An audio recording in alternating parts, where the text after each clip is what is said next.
आप देख रहे हैं न्यूज़ देश की। अफगानिस्तान में सत्ता फिर से तालिबान के हाथों में आ गई है। एक बार फिर तालिबान अपने पैरों पर खड़ा है, मजबूत हो रहा है। तालिबान के लड़ाकों ने अफगानिस्तान सहित कई इलाकों में अपना कब्जा जमा लिया है। आइए हम आपको बताते हैं कि आखिर तालिबान ने अफगानिस्तान पर कब्जा क्यों किया। अमेरिका ने तालिबान को सत्ता से बाहर करने के लिए अक्टूबर 2001 में अफगानिस्तान पर हमला किया था। अमेरिका का आरोप था कि अफगानिस्तान लादेन और अल कायदा से जुड़े दूसरे लोगों को पनाह दे रहा है।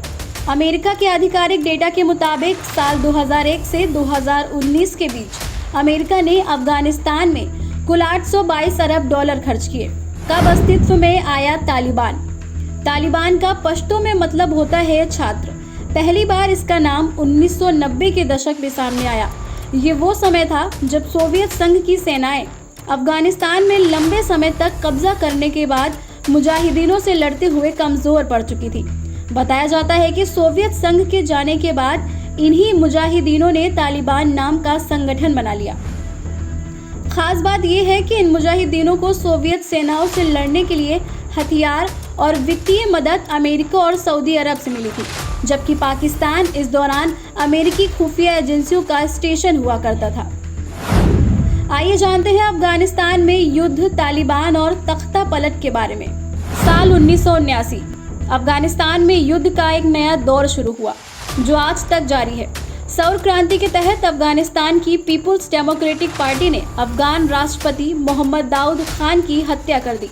इसके बाद आतंकी विद्रोह का सामना करने वाली सरकार को चलाने के लिए सोवियत ने अफगानिस्तान पर हमला कर दिया। साल 1989 जैसे ही सोवियत संघ का विघटन हुआ, सेना पीछे हट गई। अफगान सेना को अमेरिकी नेतृत्व में विद्रोह का सामना करने के लिए छोड़ दिया गया।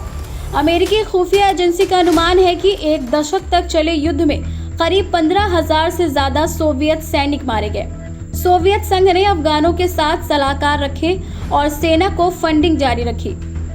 साल 1992 अफगानिस्तान से सोवियत सेनाओं के पूरी तरह से लौटने और वहां हुए तख्ता पलट के बाद अमेरिका ने अफगान मुजाहिदीनों को मदद भेजना बंद कर दिया।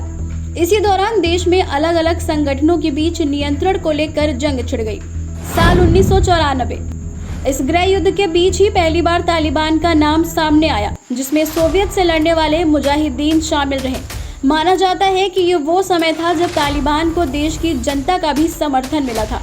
साल 1995 गृह युद्ध के दौरान तालिबान ने सितंबर 1995 में ईरान से सटे हेरात प्रांत पर कब्जा कर लिया और ठीक एक साल बाद राजधानी काबुल पर कब्जा करके अफगानिस्तान को अपने नियंत्रण में ले लिया।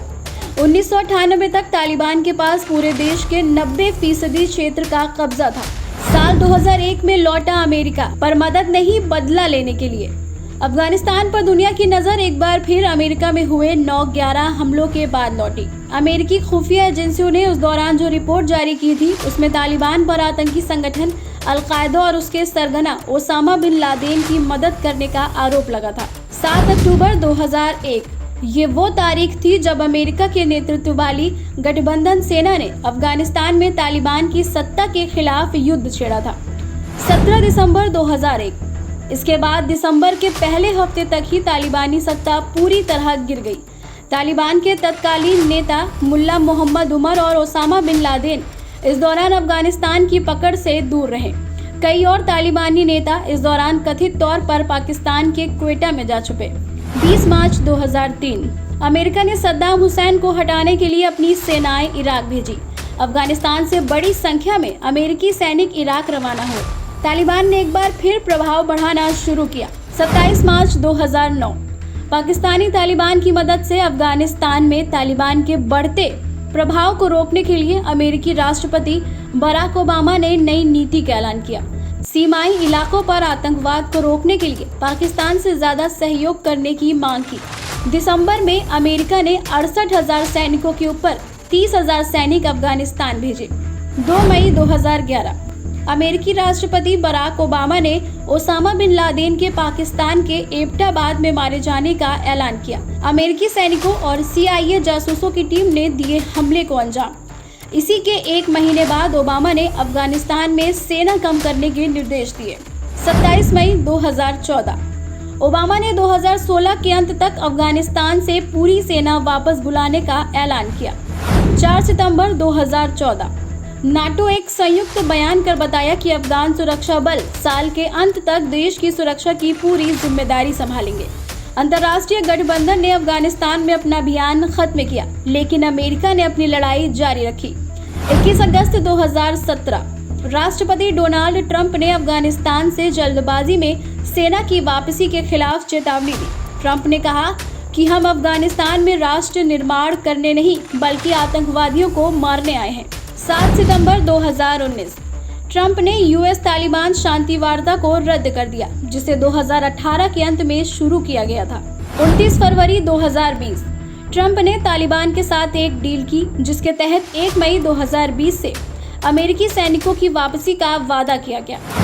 17 नवंबर साल 2020 पेंटागन में ट्रंप प्रशासन के अंतिम दिनों में अफगानिस्तान और इराक में सैनिकों के स्तर को 2500 तक कम करने की योजना का ऐलान किया। 14 अप्रैल सन 2021 राष्ट्रपति जो बाइडेन ने घोषणा की कि अफगानिस्तान की पूरी सेना की वापसी 11 सितंबर तक पूरी हो जाएगी।